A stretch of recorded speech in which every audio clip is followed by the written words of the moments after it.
सुप्रभात बच्चों, कैसे हो आप बच्चों। हमने प्रीवियस वीडियो में आपको पार्ट 1 सुभाषितानी पढ़ाया था संस्कृत में। आई होप आप सबने वो पार्ट पूरा कर लिया होगा और पढ़ा भी होगा और याद भी कर लिया होगा। बच्चों, आज हम पार्ट 2 करेंगे रुचिरा का। बिलस्य वाणी न कदापि मे श्रुता। बिलस्य वाणी, बिलस्य मतलब बिल की, वाणी होता है आवाज, न मतलब नहीं, कदापि कभी नहीं, मैंने, श्रुता मतलब सुनी। बिल की आवाज मैंने कभी नहीं सुनी। तो अब हम शुरू करते हैं इसको। प्रस्तुत पाठ संस्कृत के प्रसिद्ध कथा ग्रंथ पंचतंत्रम के तृतीय तंत्र काकोलुकियम से संकलित है।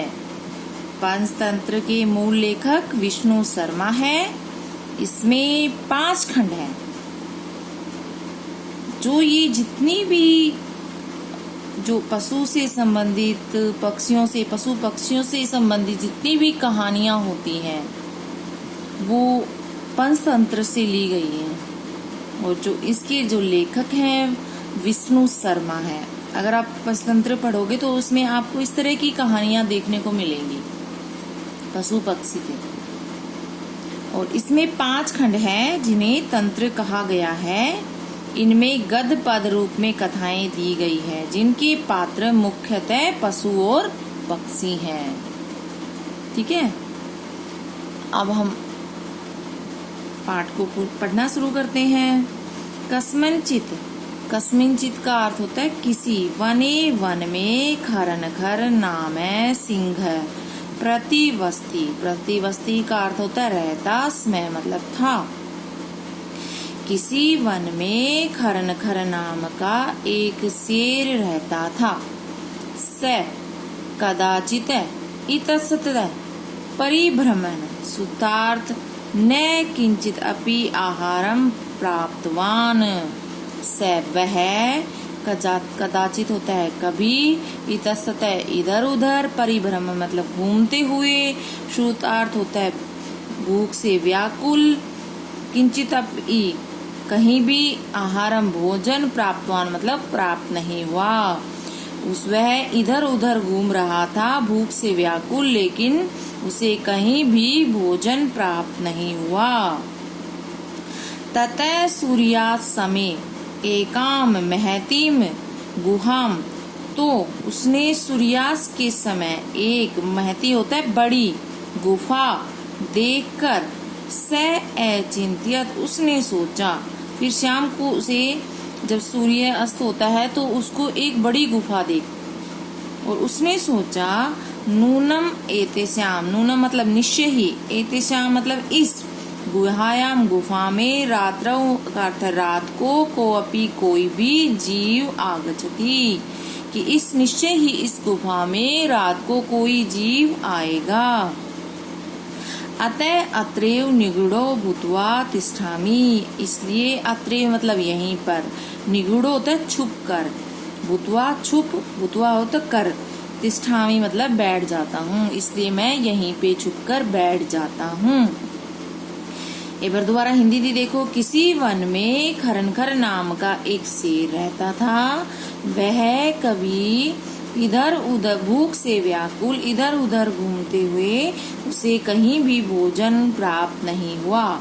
फिर उसने सूर्यास्त के समय एक बड़ी गुफा देखी और उसने सोचा, निश्चय ही इस गुफा में रात को कोई जीव आएगा, इसलिए मैं यहीं पर छुपकर बैठ जाता हूँ।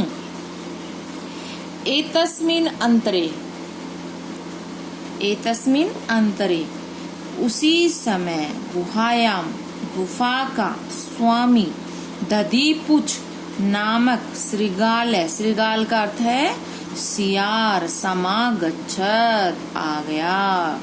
उसी समय गुफा का स्वामी दधिपुच्छ नाम का सियार वहां पर आ गया।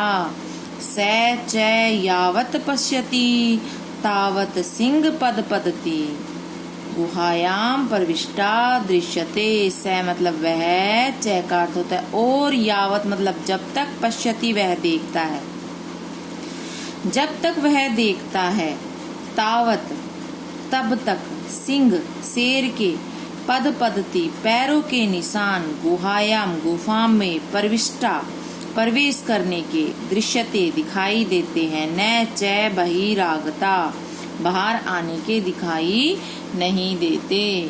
कि जब वो जो सियार है जब अपनी गुफा में आता है तो उसे शेर के जो पैरों के निशान, देखो यहाँ पे दिख रहे हैं, पैरों के निशान गुफा में प्रवेश करने के दिखाई दे रहे हैं, लेकिन बाहर आने के दिखाई नहीं दे रहे। सियार सृगालय अचिंत्यत, सियार ने सोचा, अहो विनष्टो अस्मि, अरे मैं तो मारा गया, नूनम अस्मिन बिले सिंह अस्तिति तर्कयामी। नूनम का अर्थ है निश्चय ही, अस्मिन इस, बिले बिल में, शेर अस्तिति तर्कयामी ताक लगाकर बैठा है, तत् किम करवाणी अब मैं क्या करूं। कि जब वो सियार गुफा में आता है तो उसको जब शेर दिखाई देता है, शेर के पैरों के निशान जाने के दिखाई देते हैं लेकिन बाहर आने के दिखाई नहीं देते, तो उससे सियार सोचता है, अरे मैं तो मारा गया, निश्चय ही इस बिल में कोई शेर ताक लगाकर बैठा है, अब मैं क्या करूं। अब जो सियार था वो चतुर था, अगर वो बिना ही सोचे अचानक से उस गुफा में चला जाता तो शेर उसको खा जाता, लेकिन उसने पहले अच्छे से सोच विचार कर मतलब वो गुफा में जाने की मतलब वो सोचने लगा कि मैं इसमें गुफा में शेर है तो मैं उसे निकालने का कैसे प्रयास करूं, है भी या नहीं है, मैं मतलब वो सोचने लग जाता है। एवं विचिंत्य, एवं तो विचिंत्य का अर्थ होता है सोचकर, यह सोचकर उसने दूरस्थ दूर से रवम कर्तुम आरब्ध, रवम मतलब आवाज, कर्तुम मतलब करनी, आरब शुरू कर दी, तो उसने दूर से ही आवाज लगानी शुरू कर दी। तो वो देखना चाहता था कि इस बिल में कोई जंतु शेर है या नहीं है। भो बिल अरे बिल किम न समरसी, किम मतलब क्या, तुम्हें समरसी मतलब याद नहीं है। यन्मया तव्या स समय कृतो अस्ति यत् यदाहं ब्राहर्त प्रत्यागमिष्यामि तदा त्वं माम आकृष्यसि। वो कहता है कि यन्मया तव्या स समय कृतो अस्मि, कि तव्या मैंने तुम्हें जाते समय कहा था कि यदा अहम ब्राहर्त प्रत्यागमिष्यामि, कि मैं जब बाहर, ब्राहर्त होता है बाहर से, प्रत्यागमिष्यामि मतलब वापिस आऊंगा, लौट कर वापिस आऊंगा, तदा त्वं माम आकृष्यसि तो तुम मुझे बुलाओगी। तो वो कहता है कि वो दूर से आवाज लगाना शुरू कर देता है कि अरे बिल क्या तुम्हें याद नहीं है कि मैंने कि न समरसी, क्या तुम्हें याद नहीं है कि मैंने तुम्हें जब जाते समय कहा था कि जब मैं वापिस आऊंगा तो तुम मुझे पुकारोगी। यदि तुम माम न आरिष्यसि, यदि तुम मुझे नहीं पुकारती, आरिष्यसि मतलब पुकारती हो, त्रही तो अहम द्वितीयम बिलम यास्यामि, तो मैं दूसरे बिल में चला जाऊंगा। तो वो मतलब ये सियार है वो सोचकर ही मतलब कुछ विचार कर आवाज लगाना शुरू कर देता है कि अपनी गुफा को, कि अगर उसमें गुफा में कोई होगा तो वो अवश्य ही बोलेगा। तो वो मतलब दिमाग लगा के ये सोचने मतलब आवाज लगाने लग जाता है। अथ एतत् श्रुत्वा सिंह अचिंत्यत, अथ मतलब तो, एतत् श्रुत्वा यह सोचकर, शेर ने सोचा, नूनम एसाम गुहाया स्वामीन सदा आह्वान करोति। तो यह सोचकर शेर ने सोचा, न्यूनम का अर्थ है निश्चय ही यह गुफा अपने स्वामी को हमेशा आह्वान करती होगी, मतलब पुकारती होगी। परंतु मद भयात न किंचित वदती, लेकिन आज मेरे डर से कुछ नहीं बोल रही है। तो वो कहता है कि ये शेर सोचने लग जाता है कि भाई आवाज ये बोल रहा है, गुफा को आवाज लगा रहा है, तो अवश्य ही रोजाना ऐसा होता होगा कि सियार इसको आवाज लगाता होगा और ये इसको पुकारती होगी। लेकिन आज लगता है कि मेरे डर से शेर बैठ गया गुफा में, तो आज मेरे भय से ये नहीं बोल रही होगी। अथवा साधित्वम उच्यते, अथवा किसी के साधु के द्वारा कहा गया है। भय संत्रस्त मनसाम हस्तपादादिका क्रिया प्रवर्तन्ते च न वाणी च वैफित्यादिको भवेत। ये कहता है कि भय संत्रस्त मनसाम, भय से डरे हुए मन वाले व्यक्ति के हस्त, हाथ और पैर आदि काम नहीं करते। क्रिया मतलब काम नहीं करते। कि जब हम, आपने देखा होगा कि जैसे हम कहीं अगर अंधेरा होता है और हम डर जाते हैं, जैसे अंधेरे से, किसी बच्चे को डर लगता है अंधेरे से, तो क्या होता है कि हमें कोई चीज दिखाई दे जाती है अंधेरे में, तो हम डर जाते हैं। हमारे जो हाथ पैर वो कांपने शुरू हो जाते हैं और वाणी में मतलब आवाज भी नहीं निकलती, वाणी में केवल कंपन हो जाता है। तो ऐसे ही कह रहे हैं कि भय से डरे हुए मन वाले व्यक्ति के हाथ और पैर काम नहीं करते।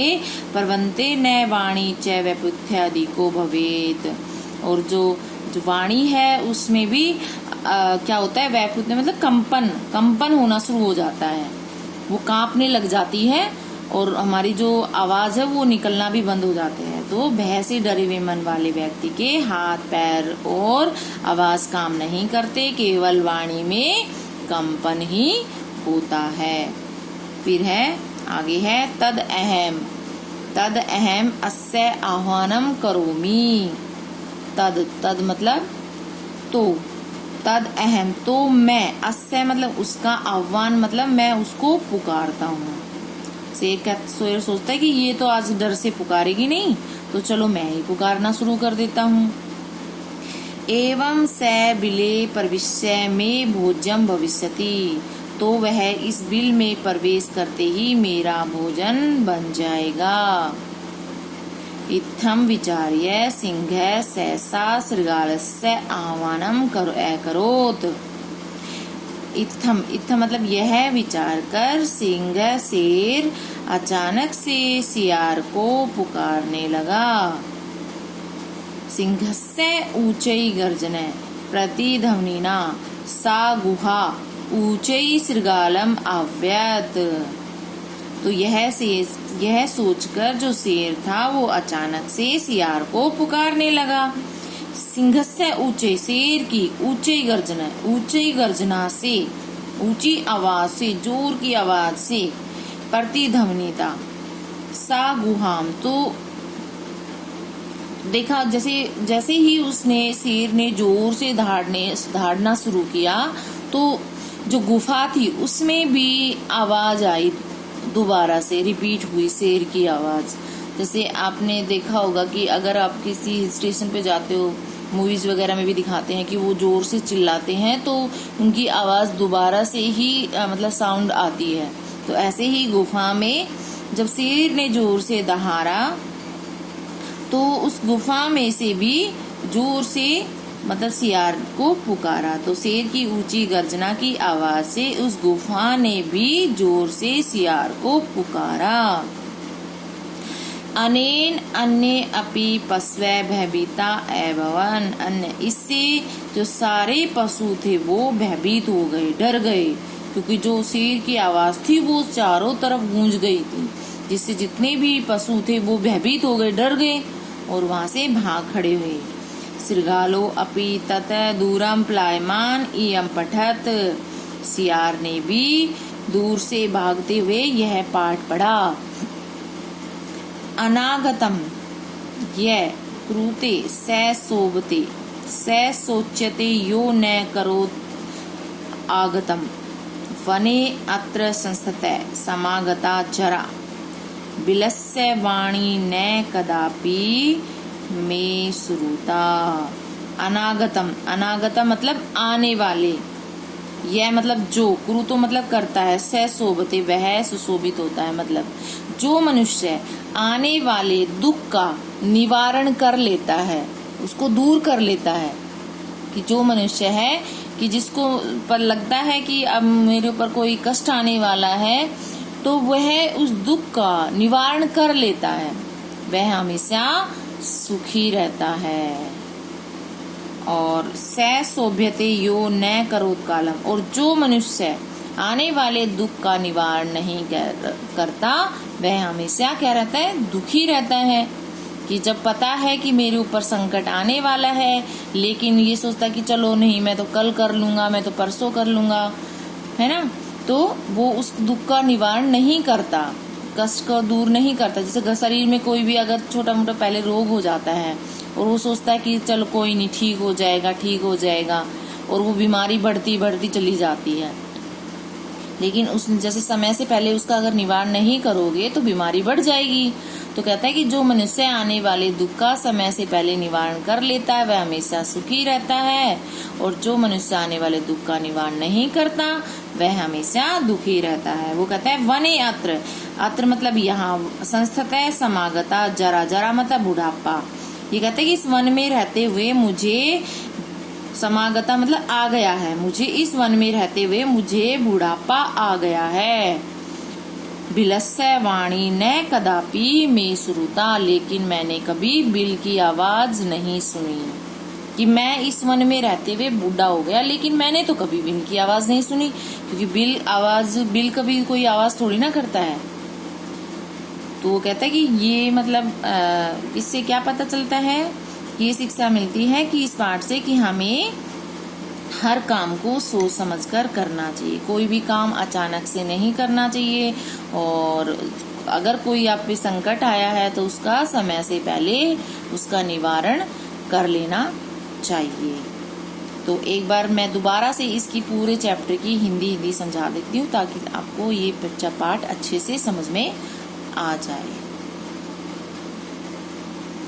किसी वन में खरनखर नाम का एक शेर रहता था। वह कभी इधर उधर घूमते हुए, वह भूख से व्याकुल इधर उधर घूमते हुए उसे कहीं भी भोजन प्राप्त नहीं हुआ। फिर उसने सूर्यास्त के समय एक बड़ी गुफा देखी और उसने सोचा, निश्चय ही इस गुफा में रात को कोई जीव आएगा, इसलिए मैं यहीं पर छुपकर बैठ जाता हूँ। उसी समय गुफा का स्वामी दधीपुछ नाम का सियार वहां पर आ गया। जब तक वह देखता है तब तक उसे शेर के पैरों के निशान गुफा में प्रवेश करने के दिखाई देते हैं, लेकिन बाहर आने के दिखाई नहीं देते। सियार ने सोचा, अरे मैं तो मारा गया, निश्चय ही इस बिल में कोई शेर ताक लगाकर बैठा है, अब मैं क्या करूं? यह सोचकर उसने दूर से आवाज लगाई, अरे बिल, क्या तुम्हें याद नहीं है, मैंने तुम्हें जाते समय कहा था कि जब मैं वापस आऊंगा तो तुम मुझे पुकारोगी। यदि तुम मुझे नहीं पुकारती हो तो मैं दूसरे बिल में चला जाऊंगा। यह सोचकर शेर ने सोचा, नूनम, निश्चय ही यह गुफा अपने स्वामी को बुलाती होगी। यह सुनकर शेर ने सोचा, निश्चय ही यह गुफा अपने स्वामी को पुकारती होगी, परंतु आज मेरे डर से कुछ नहीं बोल रही है। अथवा इसलिए किसी साधु के द्वारा कहा गया है कि भय से डरे हुए मन वाले व्यक्ति के हाथ, पैर और वाणी काम नहीं करते, केवल वाणी में मतलब हाथ पैर और आवाज काम नहीं करते, केवल वाणी में कंपन होता है कि वाणी है वो कपकपाने लग जाती है। फिर शेर सोचता है कि तो मैं उसको पुकारता हूँ और वह मेरे बिल में प्रवेश करते ही मेरा भोजन बन जाएगा। यह सोचकर शेर ने अचानक से सियार को पुकारा। शेर की ऊंची गर्जना से गुफा ने भी सियार को जोर से पुकारा। इससे सारे पशु थे वो क्या हो गए, भयभीत हो गए और सियार ने दूर से भागते हुए यह पाठ पढ़ा। क्या पाठ पढ़ा कि जो मनुष्य आने वाले दुख का समय से पहले निवारण कर लेता है, उसको दूर कर लेता है, वह हमेशा सुखी रहता है और जो मनुष्य आने वाले दुख का निवारण नहीं करता वह हमेशा दुखी रहता है। वो कहता है कि मैं इस वन में रहता हुए बूढ़ा हो गया, लेकिन मैंने कभी बिल की आवाज नहीं सुनी। ठीक है बच्चों, तो ये हमारा जो पाठ था, पाठ 2 बिलस्य वाणी न कदापि में श्रुता, ये पूरा हुआ। और अब हम इस पाठ के शब्दार्थ और अभ्यास करेंगे। ठीक है बच्चों, और इस पाठ में आपको अगर कोई भी लाइन समझ में नहीं आती है तो बीच बीच में आपकी ऑनलाइन क्लासेस होती रहती हैं। आप इसमें कहीं आप अंडरलाइन करके रखो और जब भी आपकी क्लास होगी तो आप उस मुझसे पूछ सकते हो। ठीक है, और जो भी वीडियो मैं भेजती हूँ उसको आप जरूर देखा करो, क्योंकि अधिकतर बच्चे वीडियो देखते ही नहीं है, बस वीडियो भेज दिया उसी में काम कर लिया। तो आप इनकी वीडियो देखो और काम पूरा करो।